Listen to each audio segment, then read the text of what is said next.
Hey adventurers, so today is going to be another book review. This is going to be for The October Country by Ray Bradbury. This is a science fiction, strange fiction, horror, weird tales type story, just kind of like the things that Bradbury is kind of known for. The October Country is a short story collection from Ray Bradbury. I was unaware of that when I went in. I didn't know that it was going to be a short story collection, and so it was kind of a surprise when I went into it and found that. Not terribly, because I'd read previous short story collections by him, at least one, I think two though, and so it wasn't a terrible surprise, but it was a little bit of one. And as soon as I realized that it was a short story collection, I started expecting something a little bit more akin to The Illustrated Man in terms of like a frame narrative that ties all the stories together somehow, and that's just not really what is in this book. It's absolutely not what I got. It is full of weird and strange things that make you wonder what is going on exactly. It's hard to truly grasp the full meaning of these books, whether Bradbury was really trying to say something or if he's just telling stories, telling weird stories. And I think it's a little bit of both, but I think generally he's just telling stories, telling his weird tales that he thinks up type thing. Before I get into the rest of this review, I just quickly like to say welcome to an Erudite adventure. I'm T. If you're liking what you're seeing from us, please like, comment, and subscribe. As should already be pretty clear, I have some mixed thoughts and a bit of a different opinion on The October Country than I have had on any of the other books that I've read by him. I'd say my closest would be The Halloween Tree, but even that is quite a bit different. The October Country is one I went into and spent the first half trying to understand what I was listening to, because the stories were just like wild. The first story was a carnival story, and I was like, oh, that's interesting. And so we went into the second story, and I expected kind of to be following the same characters or something like that. But no, it was just something completely different, and that took a while for me to wrap my head around. And then eventually, it wasn't until I was 3 or 4 stories in that I realized, oh, this is a short story collection.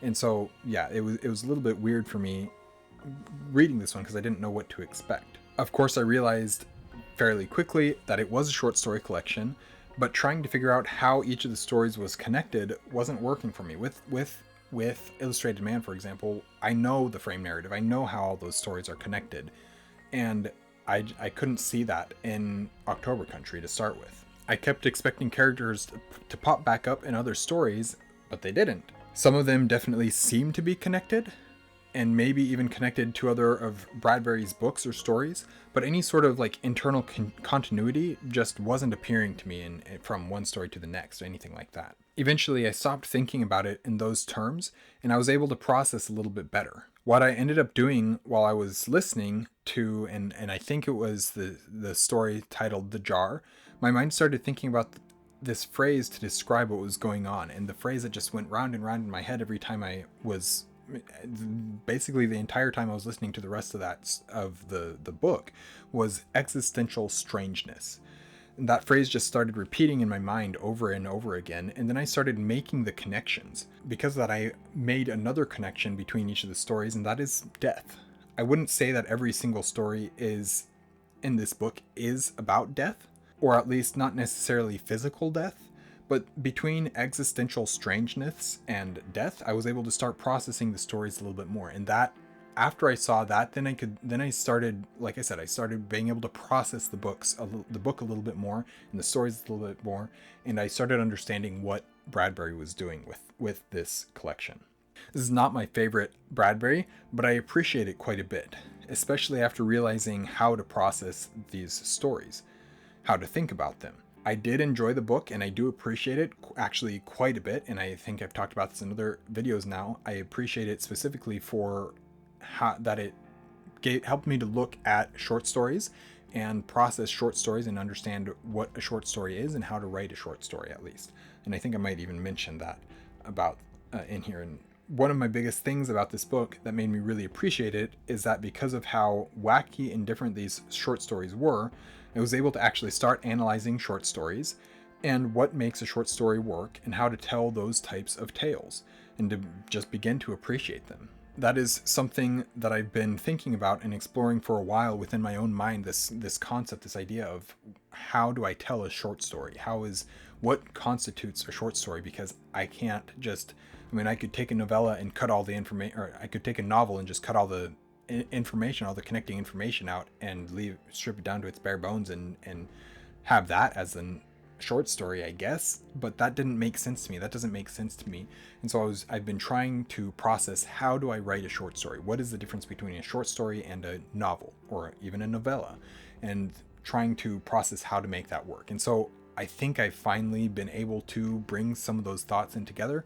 Even if I can't do it yet, I'm getting to the point where I can at least understand what the difference is. And that's really helpful to me.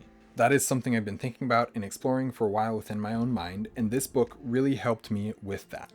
So if for nothing else than that, the book was a worthwhile read in my opinion. Overall, I found it an interesting, though really weird book, and one that I ultimately enjoyed. It does currently sit as my least favorite Bradbury, but I found a ton to like and appreciate. And actually, I'm not sure if, because since this one I've read another book, and it's possible that one is now my least favorite, but I'm not entirely sure. Maybe they're just about the same. But anyways, I'll get to that later when I get to the review of that book. But even though it is probably my least favorite Bradbury, I did find a ton that I could like and appreciate about the book. I would recommend this book if you find that you like Bradbury, or if you're looking to try out short stories and what they can be. For those reasons, it's definitely worth a read in my opinion. And I again, ultimately I did enjoy it. It's not like I don't enjoy Bradbury's books, and I still think Bradbury is becoming one of my favorite authors, even if I don't like the fact that he's only got a handful of novels and the rest of them are all short story collections. But yeah, that's about all that I have to say about The October Country by Ray Bradbury. Thank you guys for watching an Erudite Adventure. We post videos every Monday and Thursday, and have our social medias linked in the description down below. We'll see you guys again soon. Stay warm.